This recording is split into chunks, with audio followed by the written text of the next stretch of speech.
Lorsque la ville est attaquée par un homme portant un enfant démon nouveau-né sur ses épaules, Ju-Yi se prépare à affronter le combat. Mais sentant que le danger est bien trop grand, le roi immortel en personne, Wang Ling, arrive en volant sur Froggy 2 pour relever ce défi. L'enfant démon ne peut pas parler, alors elle pointe son biberon vers Ling, signalant à l'homme qui la porte d'attaquer l'ennemi. Immédiatement, l'homme encapuchonné fonce sur Wang et, alors que leurs poings s'entrechoquent, les ondes de choc dévastent toute l'infrastructure sous leurs pieds, ne laissant qu'un immense cratère. L'enfant démon attaque Wang en manifestant son pouvoir à travers un moulin à vent en papier, mais Ling l'esquive sans le moindre effort tout en se concentrant pleinement sur l'objectif de vaincre l'homme encapuchonné.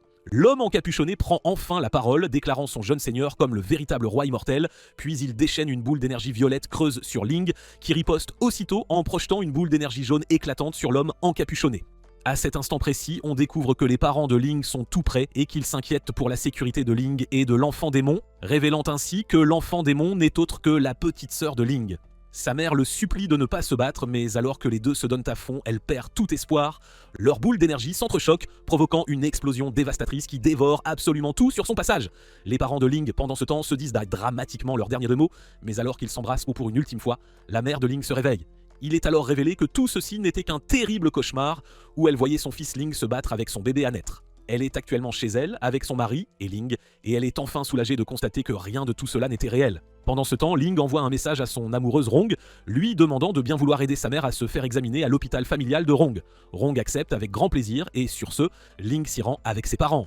Il rencontre le docteur Lee Miaojun qui conduit la famille Wang au centre de maternité, un endroit où toutes sortes de choses sont prévues pour répondre aux besoins d'une femme enceinte, nourriture, boissons, fleurs, livres et bien d'autres encore. Le docteur Miaojian demande à madame et monsieur Wang de bien vouloir s'asseoir et leur verse une tasse de thé. Cependant, madame Wang est bien trop anxieuse pour se détendre et ne souhaite ni boire ni manger quoi que ce soit. Cela déroute complètement le docteur Miaogen, il ne comprend pas pourquoi cette femme semble si effrayée alors que ce n'est pas du tout sa première grossesse. Froggy 2, qui peut deviner les pensées du docteur, se fait la remarque que les humains ont vraiment très peu de connaissances que sur le pouvoir, indiquant que l'aura de l'enfant à naître elle-même rend madame Wang si anxieuse. Ling regarde autour de lui et s'intéresse vivement au contenu des livres. Il exprime son désir de devenir un grand frère vraiment responsable et exemplaire, alors il décide de lire tous les ouvrages et utilise sa compétence spéciale d'absorption de connaissances pour acquérir toutes les informations sur le sujet en quelques secondes. Froggy 2 n'a jamais vu Ling, d'ordinaire si insouciant, être aussi sérieux à propos de quoi que ce soit et apprécie le fait que ce jeune homme grandisse enfin.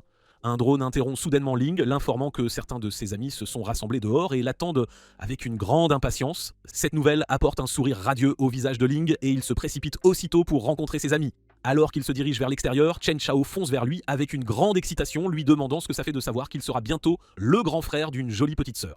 Chao suppose que Ling doit être super excité. Cependant, Ling n'affiche absolument aucune expression sur son visage stupidement dessiné. Lin Xiaoyu, qui se tient juste derrière, chuchote à Guo Hao, lui demandant pourquoi Chao est le seul à être excité et comment il sait que la mère de Ling va avoir une petite fille. Hao suppose que Chao a simplement fait une supposition audacieuse et pour répondre à la première question de Xiaoyu, Hao explique que Chao a toujours voulu avoir un petit frère ou une petite sœur lui-même et c'est peut-être la raison pour laquelle il est si heureux d'apprendre cette nouvelle. Quoi qu'il en soit, Son Rong ne veut pas que les personnages secondaires accaparent trop de temps d'écran, alors elle demande à Chao de retourner faire ce pourquoi il est venu à cet hôpital, lui rappelant que lui et ses amis sont en réalité ici pour le devoir de bénévolat de leur secte. Rong explique qu'à l'approche de la période d'admission de la secte, les étudiants aspirants doivent absolument passer leur examen médical. Comme on peut s'y attendre, l'hôpital va être très occupé et c'est pourquoi Chao et son équipe ont été recrutés comme bénévoles pour guider les gens vers les lieux où les tests seront effectués. L'examen médical comprend des tests d'affinité magique, des tests de poids et bien d'autres encore. Alors que Rong fait visiter les lieux à Ling et Froggy 2, il remarque une femme riche et plutôt en mauvaise santé, marchant avec ses 3 fils. L'un de ses fils, Ming, se vante que les autres recrues n'ont absolument aucun talent, alors que lui-même a atteint un remarquable 7e niveau de raffinage du QI à seulement 8 ans. La mère de Ming se vante également qu'au moment même où Ming est né dans ce monde, elle savait déjà à quel point il serait un prodige à l'avenir. Ming s'avance ensuite pour passer le test de poids, proclamant fièrement qu'il est né pour devenir un véritable leader. Les résultats s'affichent et toutes ces statistiques s'avèrent absolument parfaites, ce qui attire immédiatement l'attention de toute la foule présente. Même s'il semble mince, il pèse près de 500 livres, ce qui indique qu'il a atteint une densité physique vraiment impressionnante. La mère de Ming rit comme la personne riche qu'elle est et commande qu'avec de telles statistiques parfaites, son garçon entrera sûrement dans une secte de niveau céleste. Ming se tient au milieu de la foule, faisant de son mieux pour cultiver son aura quand il remarque Ling, le reconnaissant comme le perdant qu'il a battu à un jeu de cartes par le passé. Ming insulte Ling et tous ses amis pour être de simples étudiants d'une misérable secte de niveau terrestre et commande que s'il était à la place de Ling, il ne pourrait jamais dormir à cause de l'embarras. Alors que Ming s'éloigne, Froggy 2 ne peut s'empêcher de se demander quel genre d'idiot ce gamin va bien pouvoir devenir à l'avenir. La mère de Ling décide de passer elle-même un test de poids, mais Chao l'arrête, lui disant qu'ils peuvent vérifier l'état du bébé sans passer les tests réguliers.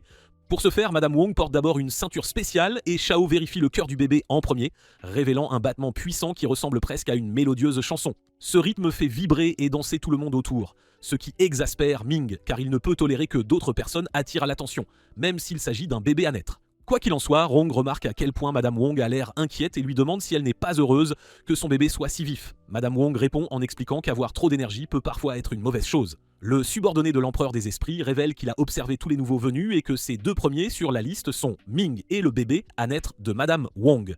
Le capitaine assigné par l'empereur des esprits, qui a été réduit à une forme d'enfant, révèle que l'empereur prépare un nouveau grand plan et pour l'exécuter, il a besoin d'enfants dotés de talents exceptionnels. Ming veut devenir un héros comme Zhu Yi, il doit donc d'abord se prouver comme le meilleur nouveau venu. Avec cet objectif en tête, il passe le test d'énergie spirituelle, révélant qu'il possède l'une des racines spirituelles d'eau les plus pures qui soient. Beaucoup sont impressionnés, y compris le capitaine maléfique qui décide d'immédiatement kidnapper Ming. Mais avant qu'il ne puisse faire quoi que ce soit, Ling sent son intention malveillante et l'arrête. Après avoir appris de Rong qu'elle avait éteint toutes les caméras de surveillance, Ling utilise son véritable pouvoir et écrase le capitaine maléfique directement dans le sol. Pendant ce temps, Madame Wang passe ensuite le test d'énergie spirituelle et immédiatement, la pièce est illuminée d'une lumière aveuglante indiquant une surcharge d'énergie spirituelle. Cela confirme que le bébé dans le ventre de Madame Wong est extrêmement surpuissant. Même la sphère de test explose à cause de la surcharge d'énergie, alors que les choses deviennent trop incontrôlables. Ling n'a d'autre option que d'effacer les souvenirs de toutes les personnes présentes. Il utilise sa compétence d'effacement de mémoire, faisant oublier à tout le monde, sauf Rong, ce qu'ils venaient de voir. Rong se sent spécial un instant avant de remarquer que le capitaine maléfique s'est échappé, ne laissant que ses vêtements derrière lui. Ling envoie rapidement son épée spirituelle après le capitaine maléfique pour l'éliminer, lui et tous ses camarades. En parlant du capitaine, il est gravement blessé. Il souhaite désespérément mettre la main sur Ming et le bébé de Madame Wang, mais son compagnon pense qu'il devrait d'abord retourner tout rapporter à l'empereur des esprits. Cependant, le capitaine ne pense pas qu'ils aient assez de temps pour cela. Il croit que si les autres sectes découvrent l'enfant de Ming et Madame Wong, elles feront leur mouvement, ce qui compliquerait les choses. Malheureusement pour eux, dès qu'ils atteignent leur cachette, l'épée spirituelle de Ling les anéantit avec une attaque de niveau nucléaire.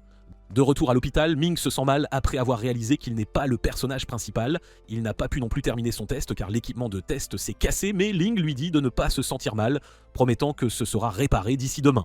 Pour le faire se sentir mieux, Rong lui donne une statue miniature de son idole, Zhu Yi. En recevant ce cadeau, l'enfant redevient motivé et promet de continuer à se surpasser encore et encore pour devenir le prochain héros de cette ville. De l'autre côté, à la prison mystique de Songhai, deux anciens discutent de la bataille qui a eu lieu avec le dieu de l'épée maléfique. L'un des anciens, qui a combattu le dieu de l'épée maléfique, a gagné des tonnes d'énergie spirituelle, mais il ressemble toujours à un mort-vivant. Alors l'autre ancien lui demande pourquoi il n'a pas rajeuni. Les anciens plaisantent sur cette affaire ridicule en traversant la prison, quand soudain, une main sort des cellules de la prison, attaquant l'ancien. Mais avant que le prisonnier ne puisse même toucher l'ancien, il est maîtrisé et transformé en momie par le système de défense automatisé de la prison.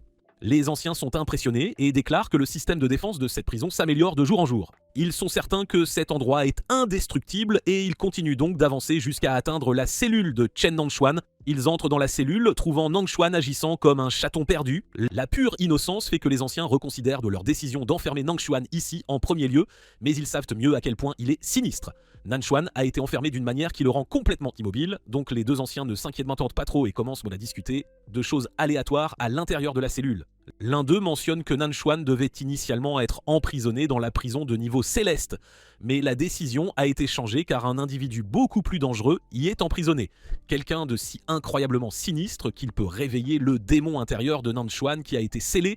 En tout cas, les deux vieillards confirment que tout va bien et verrouillent à nouveau la cellule avant de décider de vérifier les autres cellules de la prison. Pendant ce temps, à la secte de Ling, le directeur appelle Ling et tous ses amis à son bureau, leur assignant une mission de terrain annuelle.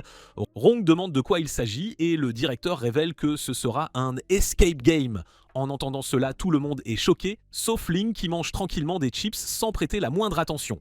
Selon le directeur, le lieu de la mission est la prison mystique de Songhai, où leur objectif serait de tester la qualité de construction des nouvelles cellules de prison en essayant n'importe quelle méthode pour s'échapper de leurs cellules. Puisque Ling participe, ce sera un jeu d'enfant, mais parce que seuls ses amis savent à quel point Ling est incroyablement puissant, ils se demandent si cela ne sera pas considéré comme de la triche. Ils regardent Ling, dont les pensées semblent aussi illisibles que jamais. Ils remarquent que Ling ne fait pas attention, alors ils supposent qu'il pense à quelque chose de bien plus important. Eh bien, Ling pense en fait à une autre mission que ses parents lui ont assignée, mais ce que cette mission implique est encore inconnu. Pour l'instant, la mission annuelle des 6 étudiants commence et ils sont divisés en 3 groupes envoyés dans 3 cellules de prison différentes. Premièrement, Hao et Chao sont envoyés dans une pièce éclairée par des bougies, donnant à l'endroit une ambiance effrayante. De même, Xiaoyu et Froggy 2 ont été envoyés dans une autre pièce, tandis que Ling et Rong ont été téléportés dans la 3e pièce. Les 2 anciens observent ce test et l'un des anciens est si confiant dans son architecture qu'il parie que si même un seul des étudiants parvient à s'échapper de leur cellule, il démissionnera de son poste de superviseur de cette prison. En allant dans la pièce de Ling et Rong, ils sont bandés les yeux, tout comme les 4 autres participants. Rong ne se concentre même pas sur l'observation de son environnement, car elle est trop submergée par l'émotion d'avoir été jumelée avec Ling. Elle n'avait aucune idée au départ que ce serait une mission de groupe, alors elle se considère chanceuse d'avoir la chance d'être seule dans la même pièce avec Ling. Quoi qu'il en soit, elle se calme pour réussir la mission, car elle ne peut absolument pas se permettre de décevoir Ling. Un drone s'approche d'eux, se présentant comme le majordome IA de cette prison, Was. Le drone du système IA demande à Ling et Rong d'enlever leur bandeau, leur permettant de vérifier leur environnement. Le travail de Was est d'empêcher les étudiants de s'échapper de la pièce, mais Rong remarque que Ling ne fait aucune attention et est perdue dans ses pensées depuis ce matin. Elle se demande si l'affaire est si grave et si le sceau de Wang s'affaiblit, mais elle n'a pas le courage de lui demander. Le système IA laisse tomber les chips préférés de Ling sur le sol à proximité, et Rong réalise instantanément que c'est un piège. Malgré tout, Ling s'approche des chips et, comme prévu, se retrouve piégée dans une cage. Rong essaie de le faire sortir de la cage, mais elle ne parvient pas à lancer son sort car son corps ne condense aucune énergie spirituelle. Wasp explique fièrement que la prison utilise une technologie de suppression très avancée qui provoque la suppression de l'énergie spirituelle de Rong, mais malgré tout, Rong continue d'essayer. Ling cependant commence à manger les chips sans souci et en offre même une à Rong. Sa gentillesse calme Rong et elle suppose que son aîné fiable a déjà dû penser à un moyen de s'échapper de cette cellule. Alors qu'elle est sur le point de mordre la chip, elle remarque qu'une partie a déjà été mangée par Ling, ce qui signifie que si elle la mange, ils s'embrasseront techniquement. S'éloignant de toutes ces illusions, Hao et Chao se demandent aussi quoi faire pour sortir de leur cellule. Chao a l'idée de créer sa propre énergie spirituelle et rassemble toutes les flammes des bougies environnantes, utilisant le feu pour attaquer la porte de leur cellule. Mais dès qu'il lance l'attaque, il est repoussé avec 10 fois la force et est littéralement envoyé voler, s'écraser contre le mur. Was ne manque pas l'occasion de se moquer d'eux, les raillant tous les deux d'avoir pensé qu'ils pouvaient forcer leur sortie de cette cellule de prison avancée. Hal supplie Was de leur donner au moins un indice, mais Was rétorque que même s'il leur donnait un indice, il ne pourrait toujours pas s'échapper. Il est si confiant qu'il procède à leur donner un indice qui ressemble à une formule mathématique tirée du carnet d'Einstein. Pour des raisons évidentes, Hao perd tout espoir de s'échapper de la prison. D'autre part, Xiaoyu utilise les pouvoirs de Froggy 2 pour essayer de faire fondre la porte de la cellule, mais il s'avère que la porte peut se régénérer. Froggy 2 est sur le point de lancer une attaque encore plus forte, mais Xiaoyu le tire, pensant que le chien pervers essaie de lui faire quelque chose d'inapproprié compte tenu de leur position. Les 2 anciens sont heureux et soulagés de voir les étudiants malades échouer, mais soudain, l'alarme d'urgence retentit, indiquant qu'une évasion est sur le point de se produire. L'individu qui tente de s'échapper n'est autre que Nanchuan et il semble que son démon intérieur se réveille. Ling reçoit aussi l'avertissement d'urgence, alors il ne joue plus et jette la cage en l'air avant de briser la porte de la cellule d'un seul coup. Pour s'assurer que personne ne puisse voir les images de surveillance de ce qui s'est passé, Ling décide de détruire Wasp, mais Rong l'arrête, voulant le faire d'une manière moins destructive et demande poliment à Wasp de faire comme s'il n'avait rien vu de tout cela. L'IA accepte et supprime immédiatement tous les fichiers de surveillance et réinitialise les mémoires. Avec cela, Ling se dirige vers la zone où se trouve Nanjuan. Mais en chemin, il est arrêté par une autre IA mecha qui considère par erreur Ling comme un intrus.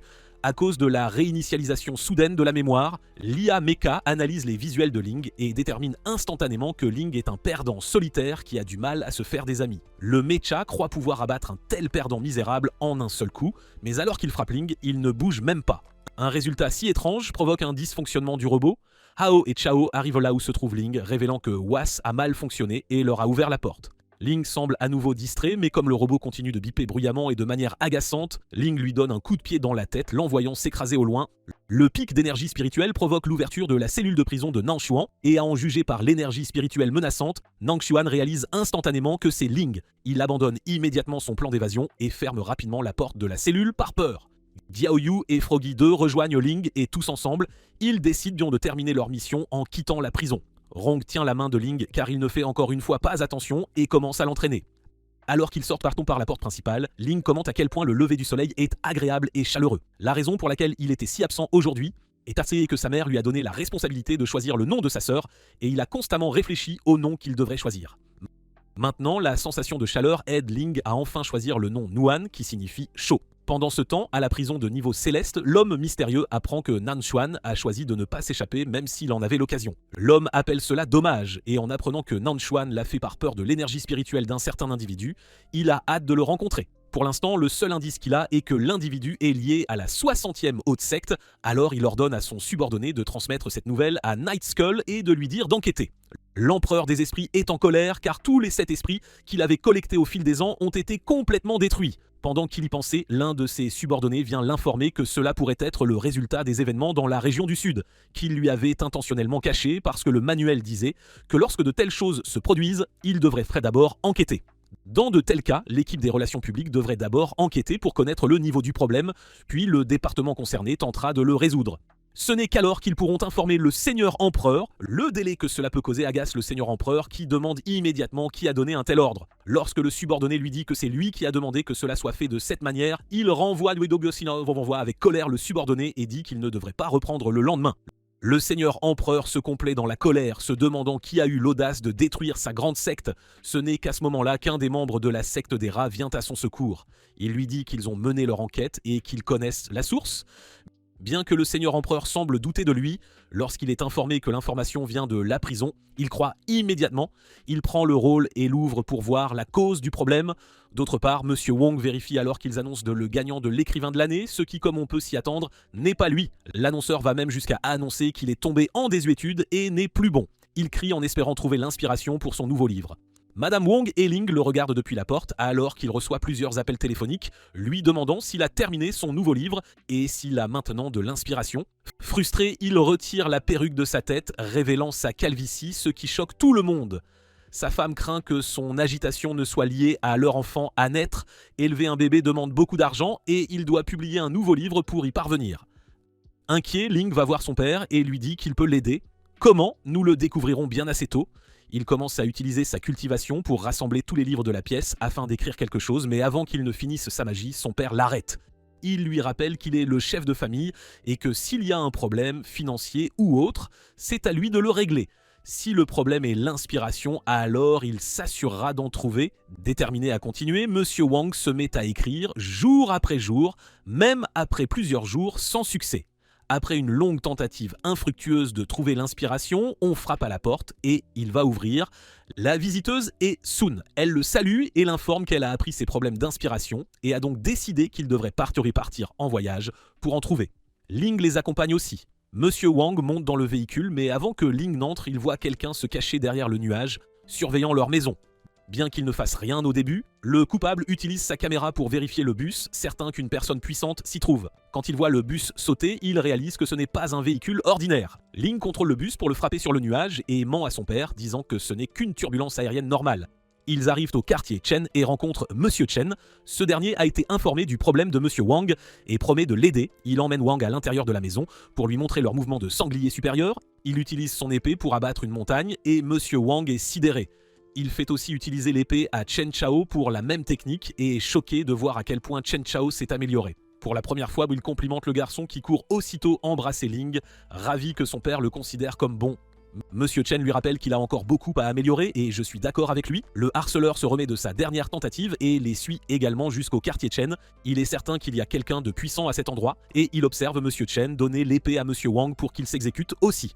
Monsieur Wang ne peut même pas tenir l'épée à cause de son faible niveau de cultivation. Ling ramasse l'épée et frappe l'arbre où se trouve le harceleur, le touchant ainsi une deuxième fois. Leur séjour au quartier Chen se termine et ils se dirigent aussitôt vers le quartier Guo. Il rencontre Guo Hao, qui a également été prévenu du problème d'inspiration de Monsieur Wang.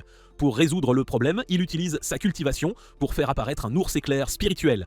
La bête tient Monsieur Wang et lui masse le cou. Je me demande si c'est aussi une tentative de l'inspirer, tandis que la bête continue de le masser. Sun s'inquiète. Elle se demande si c'est bien, mais Monsieur Wang reste certain que c'est agréable et qu'il se rafraîchit, et si c'est pour trouver l'inspiration, afin de prendre soin de son enfant à naître, il supportera la douleur. Elle lui rappelle que c'est un ours éclair qui libère plusieurs volts chaque minute. Quand Monsieur Wang entend cela, il reçoit un choc électrique dans tout le corps. Il a peur, mais Guo Hao le rassure, disant que la bête n'est pas si terrible, car elle a un bébé qui a beaucoup de voltage. Monsieur Wang porte le bébé bête et une nouvelle décharge de volts l'entoure, le faisant le lâcher. Quelques secondes plus tard, Ling vient lui demander s'il va bien et se demande s'il devrait compartir, mais il répond non et affirme qu'il apprécie le moment. Le harceleur et assassin de l'équipe des rats se remet encore et grimpe au plafond pour les épier. Quand il voit le bébé bête spirituel, il est excité à l'idée que s'il l'amène à l'empereur, ce dernier sera ravi, alors il lance une arme pour tenter de capturer la bête. Ce faisant, la bête éclair se met en colère et lui envoie de l'électricité.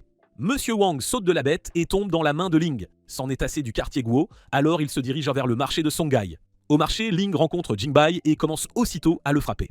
Il dit à Monsieur Wang de ne pas interférer, mais Monsieur Wang prétend être celui qu'il faut craindre et va à la rencontre de Jingbai. Il lui dit qu'elle ressemble à Jinke et si cela avait été en son pouvoir, il les aurait réunis. L'assassin de l'équipe des rats arrive aussi au marché. Il est déçu d'avoir échoué 2 fois, alors cette fois, il amène toute l'équipe des rats dans l'espoir de tuer Monsieur Wang. Ils sautenousent tous pendant la conversation entre Jingbai et Monsieur Wang. Immédiatement, Jingbai est recouverte d'un ciel bleu. Elle disparaît dans le ciel et retrouve son frère pour devenir une épée maîtresse. L'épée tombe dans le même nuage bleu et enveloppe l'assassin dans une attaque puissante. Monsieur Wang retourne retrouver Ling et Sun. Il s'inquiète de savoir si le combat se terminera bien, mais Ling le rassure, lui disant de les laisser faire car il enverra une équipe de nettoyage plus tard. L'empereur ne sait pas vraiment contre quoi il se bat à ce stade. Monsieur Wang publie avec succès son nouveau livre et remporte le prix de l'auteur de l'année. Dans ce livre, il parle de la famille, de la façon dont elle est le plus grand cadeau qu'une personne puisse avoir et de son importance capitale. Maintenant, il écrit un autre livre et vous pouvez être sûr qu'il ne manque pas d'inspiration. Monsieur Wang publie bientôt un autre livre intitulé « La vie quotidienne du roi immortel » et il se répand partout dans toute la ville. Bientôt, tout le monde commence à le lire et les journalistes réalisent des interviews à propos de ce livre.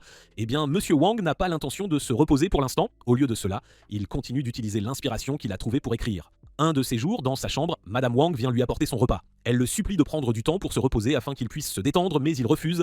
Il fera absolument tout pour subvenir aux besoins de sa famille afin qu'elle n'ait pas à s'inquiéter. Elle regarde son écran et voit l'une des techniques de cultivation qu'il a décrites.